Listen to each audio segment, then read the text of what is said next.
जय माता दी दोस्तों, कैसे हैं आप सब। आप सभी का हमारे चैनल अखंड ज्ञान में एक बार फिर से बहुत बहुत स्वागत है।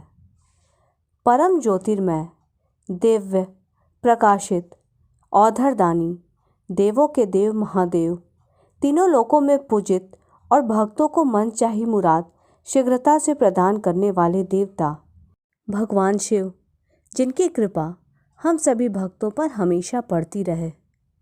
भगवान शिव भोलेनाथ, जिनके अस्त्र शस्त्र आभूषण अत्यंत निराले और रहस्यमयी हैं। भगवान शिव, जिन्होंने अपने मस्तक पर अर्धचंद्र धारण किया है, जिन्होंने अपने हाथों में त्रिशूल धारण किया है, बाघों की छाल पहने, गले में नाग की माला को धारण किए अत्यंत ही दिव्य और आकर्षक लगते हैं। भगवान शिव और उनसे जुड़ी इन चीज़ों के संदर्भ में हमारे पुराणों में कथाओं का वर्णन किया गया है।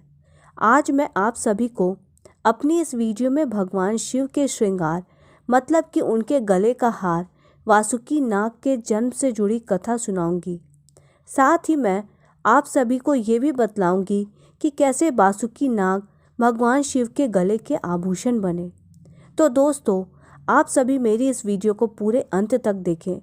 वीडियो पसंद आए तो उसे लाइक कीजिए, दोस्तों के साथ शेयर कीजिए और अगर अब तक आपने मेरे चैनल अखंड ज्ञान को सब्सक्राइब नहीं किया है तो मेरे चैनल अखंड ज्ञान को सब्सक्राइब कीजिए। भगवान शिव के गले में सुशोभित भगवान शिव के प्रिय आभूषण कोई और नहीं, स्वयं नागराज वासुकी ही हैं। आइए अब आप सभी को वासुकी नाग के जन्म से जुड़ी कथा सुनाती हूँ। प्रजापति दक्ष की 84 पुत्रियां थीं, जिनमें से 2 का नाम था देवी विनीता और देवी कद्रू। दक्ष प्रजापति ने विवाह योग्य होने पर अपनी दोनों पुत्रियों का विवाह ऋषि कश्यप से कर दिया। विवाह के बाद विनीता और कद्रू दोनों ने अपने पतिव्रता धर्म का पूर्ण पालन किया और ऋषि कश्यप की सेवा में दिन रात जुटी रहीं, जिससे ऋषि कश्यप अपनी दोनों पत्नी विनीता और कद्रू पर बेहद प्रसन्न हुए और ऋषि कश्यप ने अपनी पत्नियों से कहा कि आप दोनों की सेवा भाव से मैं अत्यंत प्रसन्न हूँ और आप दोनों अब मुझसे कोई वरदान मांगो। तब ऋषि कश्यप की पत्नी कद्रू ने ऋषि से कहा, यदि आप मेरी सेवा भाव से प्रसन्न हैं, यदि आप मुझे वरदान देना चाहते हैं तो मुझे वरदान दीजिए कि मैं 1000 पुत्रों की माँ बनूँ। वहीं दूसरी तरफ देवी विनीता ने ऋषि कश्यप से कहा कि यदि आप मेरी सेवा से प्रसन्न हैं और मुझे वरदान देना चाहते हैं तो मुझे 2 पुत्र प्राप्ति का वरदान दीजिए। और साथ ही उन्होंने ये भी कहा कि मेरे दोनों पुत्र देवी कद्रू के 1000 पुत्रों से शक्तिशाली हों। फिर ऋषि कश्यप ने उन दोनों को मन चाहे वरदान की प्राप्ति का आशीर्वाद दे तथा अस्तु कहा। कुछ समय पश्चात देवी विनीता ने 2 पुत्रों को जन्म दिया। एक का नाम था गरुड़, जो भगवान श्री हरि विष्णु के वाहन बने, और विनीता के दूसरे पुत्र का नाम था वरुण देव, जो भगवान सूर्य नारायण के सारथी बने। वहीं देवी कद्रू ने 1000 पुत्रों को जन्म दिया। देवी कद्रू के बड़े बेटे का नाम शेषनाग था और वहीं उनके दूसरे बेटे का नाम वासुकी नाग था। इनके अलावा भी कई शक्तिशाली नाग थे जिन्हें देवी कद्रू ने जन्म दिया था। देवी कद्रू के बड़े पुत्र शेषनाग के बारे में ऐसी भी मान्यता है कि उनके हजारों मस्तक हैं, जिसका कोई अंत नहीं, इसलिए उन्हें अनंत भी कहा जाता है। हमारे पुराणों में भी ऐसी मान्यता है कि सभी जीव जंतु का अंत हो जाने पर भी शेषनाग जीवित रहेंगे। शेषनाग को अमरत्व का वरदान है।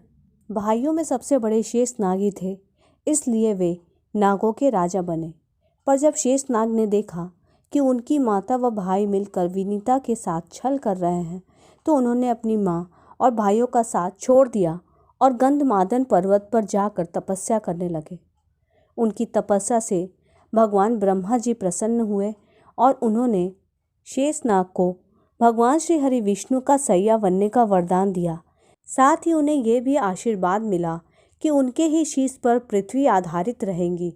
शेषनाग पृथ्वी को धारण किए हुए हैं, इसीलिए शेषनाग ने पृथ्वी को अपने शीश पर धारण कर रखा है।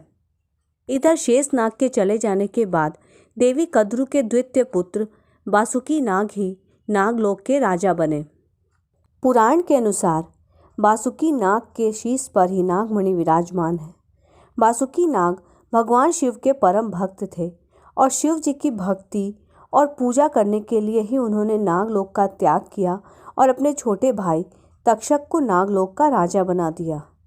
बासुकी नाग को भगवान शिव के गले का आभूषण बनने का सौभाग्य कैसे प्राप्त हुआ, इसके विषय में भी हमारे पुराणों में कई कथाएं हैं। शिव पुराण के अनुसार शिव जी के शिवलिंग रूप की पूजा सबसे पहले नागों ने ही की थी।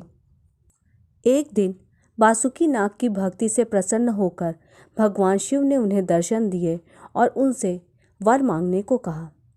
भगवान शिव को प्रसन्न देखकर बासुकी नाग ने शिव जी से कहा कि मुझे भी अपने समीप रहने का मौका दीजिए, जैसे आप अपने अन्य गणों को अपने समीप हमेशा अपने पास रखते हैं।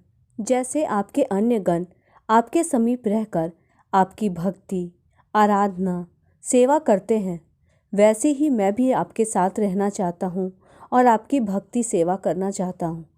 बासुकी नाग की ऐसी भक्ति भावना को देखकर भगवान औधरदानी ने उन्हें अपने गले में धारण कर उन्हें अपने श्रृंगार होने का गौरव प्रदान किया।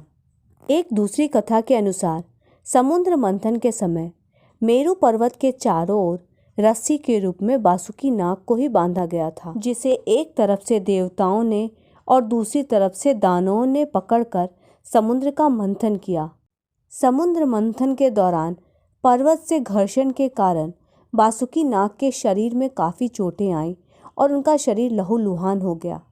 इसके बावजूद भी समुद्र मंथन से निकलने वाले विष को भगवान शिव के साथ साथ बासुकी नाग व अन्य नागों ने भी ग्रहण किया।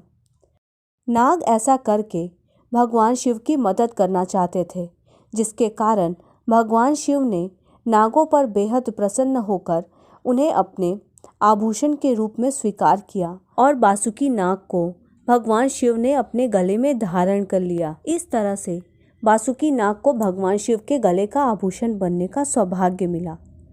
पर सच तो यह है कि बासुकी नाग शिव जी के गले का आभूषण मात्र नहीं है। बासुकी नाग ने समय समय पर शिव जी के कार्यों में अपना योगदान भी दिया है। वो भगवान शिव के प्रति पूर्णतः समर्पित थे। त्रिपुण दाह के समय भी बासुकी नाग ही भगवान शिव के धनुष की डोर बने थे। भगवान शिव भी बासुकी नाग को भगवान नंदी की तरह ही प्रेम करते हैं।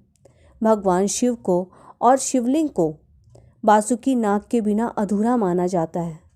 जो भी भक्त भगवान शिव के प्रति पूर्णतः समर्पित होते हैं, उनकी भक्ति, पूजा प्रेम पूर्वक और पूर्ण आस्था के साथ करते हैं, भगवान शिव ऐसे भक्तों पर सदैव अपनी कृपा बनाए रखते हैं और उनके जीवन में धन, वैभव, सुख, समृद्धि, मान सम्मान, यश, पद प्रतिष्ठा की कभी भी कोई कमी नहीं होती।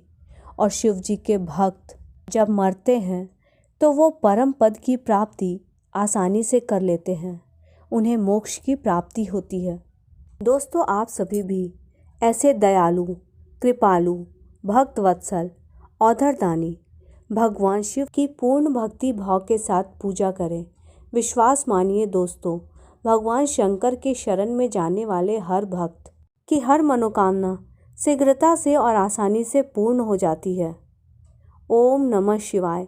आप सभी कमेंट सेक्शन में जाकर एक बार ओम नमः शिवाय जरूर लिखें और वीडियो के पसंद आने पर इसे लाइक कीजिए, दोस्तों के साथ शेयर कीजिए और मेरे चैनल अखंड ज्ञान को सब्सक्राइब कीजिए।